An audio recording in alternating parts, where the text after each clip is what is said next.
hemos estado analizando en SDP Noticias al Poder Judicial y vemos que no hay una métrica para medir su eficiencia.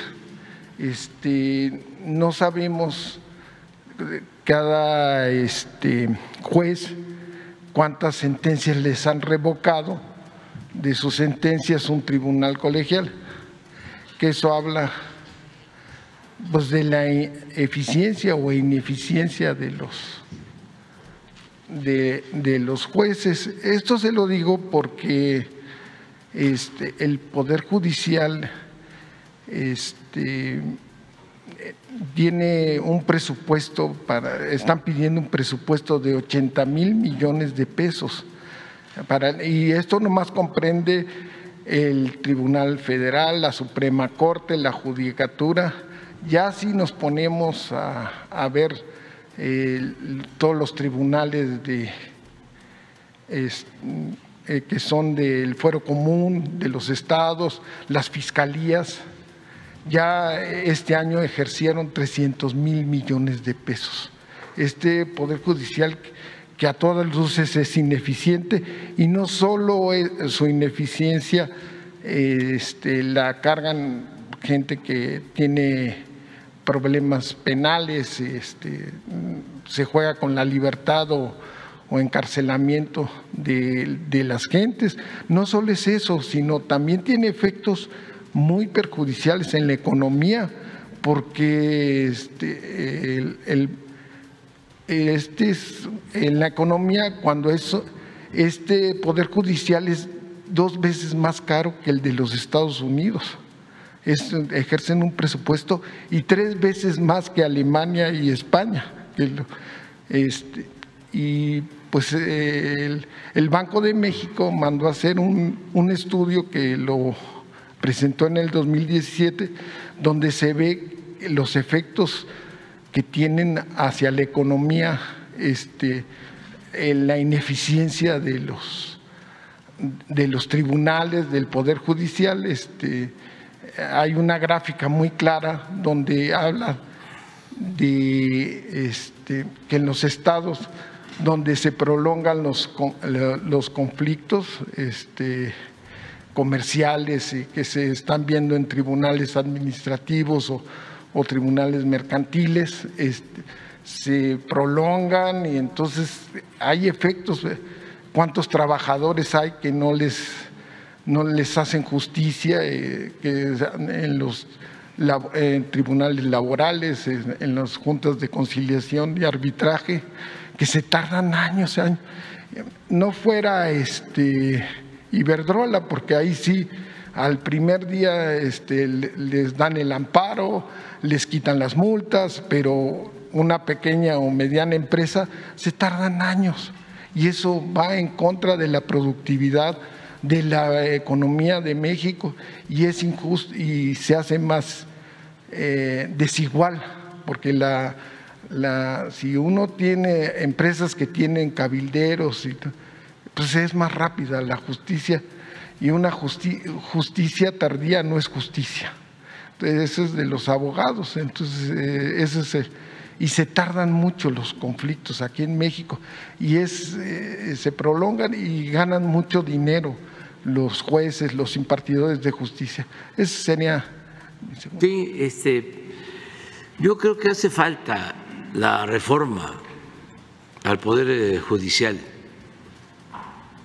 que ojalá y los integrantes de la Judicatura o un grupo de jueces o los ministros lo planteen, porque sí está mal el Poder Judicial, con todo respeto a su independencia. Esto que ayer se dio a conocer del juez que está atendiendo el asunto de Ayotzinapa, que ha liberado como a 70 implicados. 120. 120 implicados. Y saben que todo tiene que ver con el supuesto debido proceso.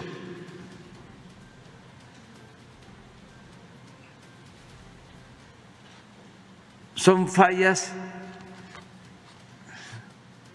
en la integración de los expedientes que presenta el Ministerio Público. O sea, forma, no fondo. Puede ser derecho, que está por verse, porque yo creo que eso es chueco. Pero sin duda no es justicia. Si estamos hablando de un caso de tremenda injusticia y porque no está bien presentada la denuncia por el Ministerio Público, ya con eso voy a resolver dejar en libertad a un presunto delincuente. ¿Por qué no se repone el procedimiento? ¿Qué no es juez? ¿Qué no tiene que ver con la justicia?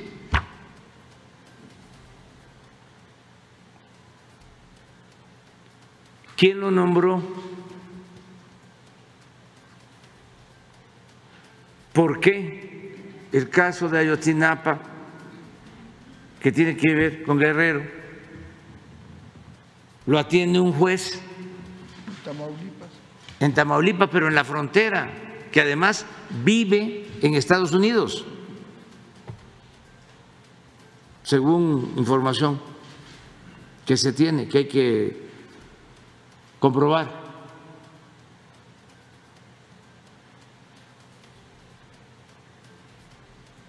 ¿Cómo es eso?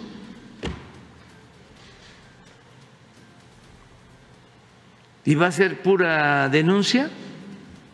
¿Y van a seguir haciendo y deshaciendo? Pues tiene que haber una revisión de este proceder al interior del Poder Judicial. Esto no puede seguirse manteniendo así, y que la autonomía de los jueces, no, pues si a esas vamos, ese juez es el Estado. Sí. ¿Y cuántas? ¿Quién lo eligió para ser el jefe del Estado? Porque él está por encima de todo, tiene un poder omnímodo. Ah, porque es autónomo. Esto hay que revisarlo, sin duda. No, por eso se está exponiendo aquí, y mientras estemos nosotros vamos a seguir insistiendo, y en lo que a nosotros corresponde vamos a denunciar penalmente este caso.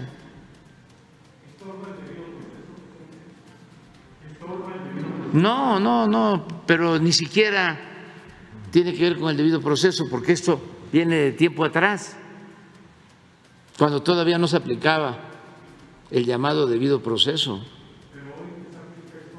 No, cuando hay vocación por la justicia, no son los procedimientos los más importantes, sino el recto proceder de la autoridad.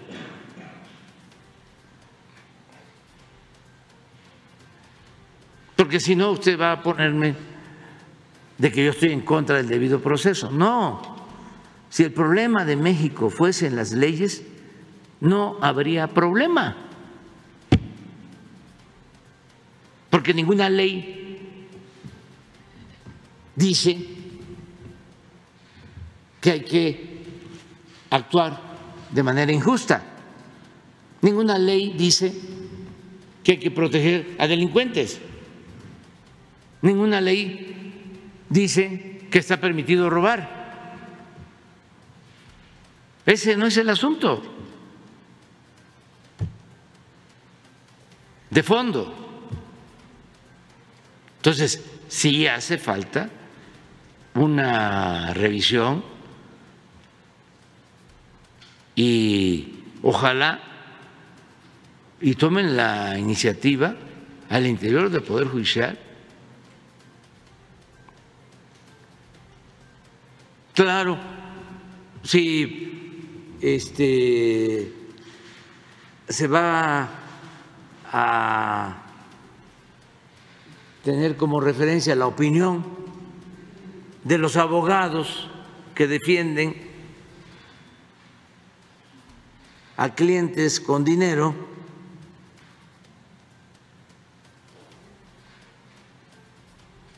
y no a los abogados que defienden a los que no tienen con qué comprar su inocencia. ¿Y cuáles son los abogados que predominan? ¿Quiénes son los que tienen influencia? ¿Quiénes son los que están siempre en las salas de espera de los jueces, de los magistrados, de los ministros? Pues los abogados de los grandes despachos, los que se dan hasta el lujo de publicar antes, ahora ya no. Decía, no tengo a ningún cliente en la cárcel.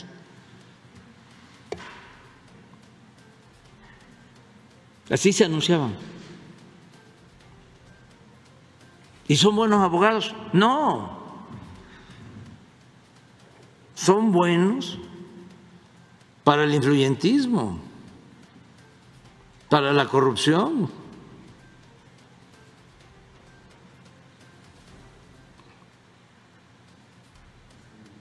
Entonces, por tu pregunta, o sea, y desde luego que afectan, y luego crearon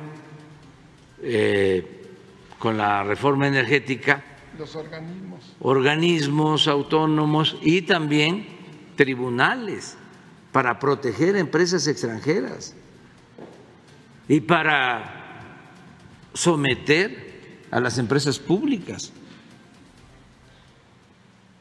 a Pemex, a la Comisión Federal de Electricidad. Hace unos días hablaba yo de este Instituto de la Competencia, que defiende a Iberdrola, a todas las empresas extranjeras, y tienen jueces para defenderlas, porque llevaron a cabo reformas para crear un Estado dentro del Estado. Crearon todo un andamiaje para que el Estado estuviese subordinado a los intereses particulares.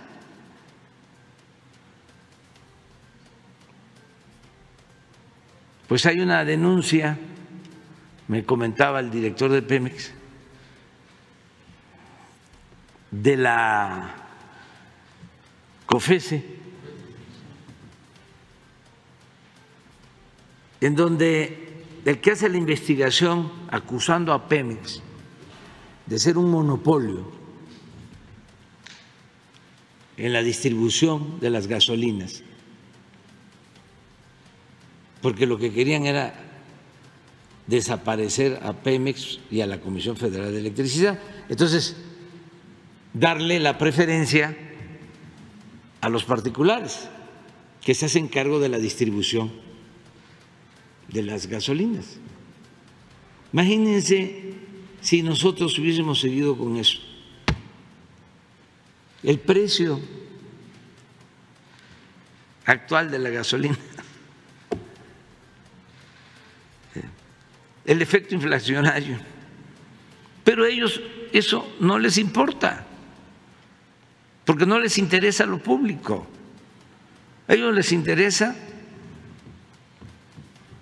el negocio en el mejor de los casos y en realidad el lucro. Bueno, hay una denuncia en contra de Pemex, supuestamente porque es un monopolio y que afecta a las otras empresas que distribuyen gasolina.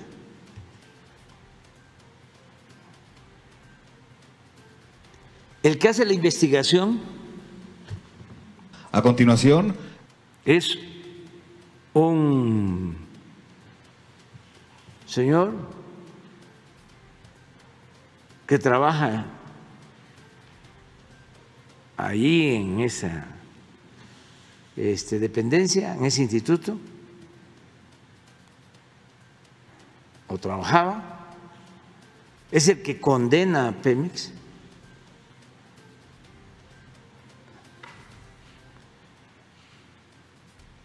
y lo acusa o tiene el proyecto de que se sancione a Pemex por actuar de manera monopólica. Y la esposa del señor es la consejera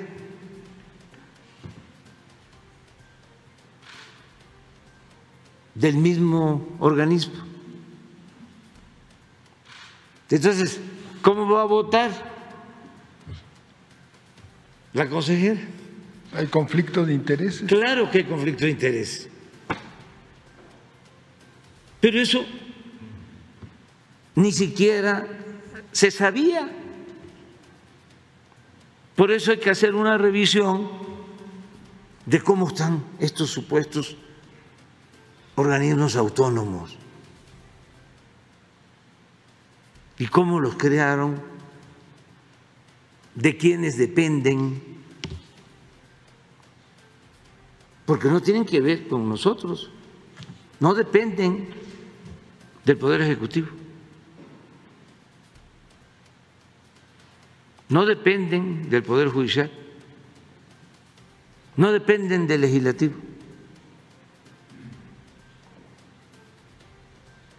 ¿De quién dependen? ¿Son autónomos, son independientes? ¿Son pequeños estados,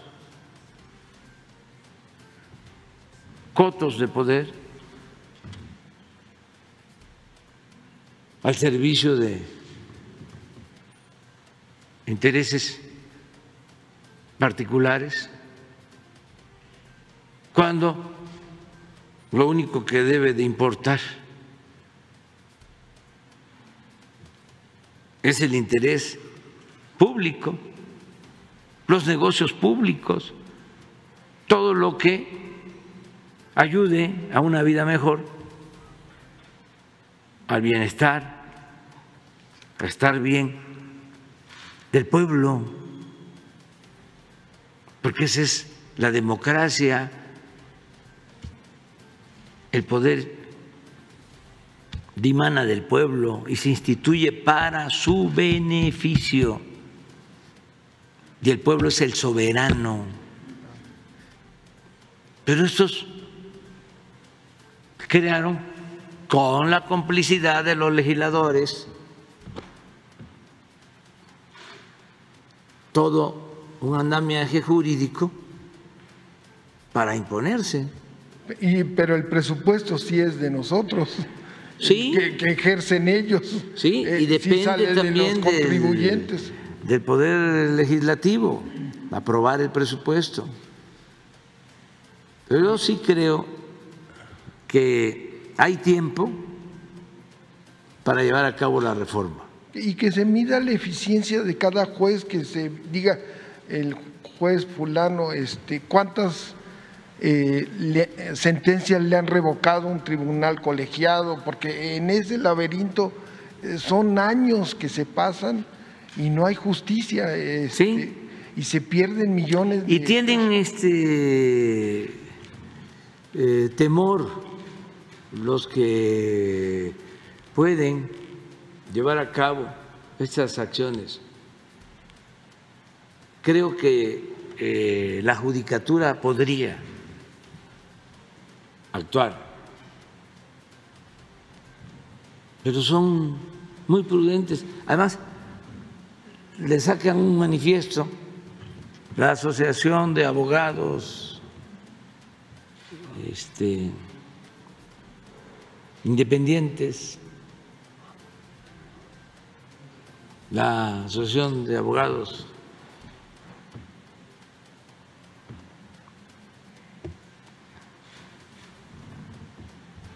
de México, el Colegio de Abogados,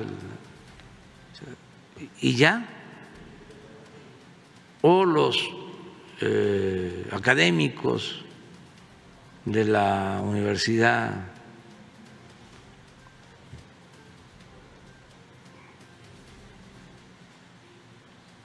X, Y o Z. Y entonces los apanican. No me voy a meter con mi gremio y el Poder Judicial, ¿no? La ley es la ley. Y toda esa simulación.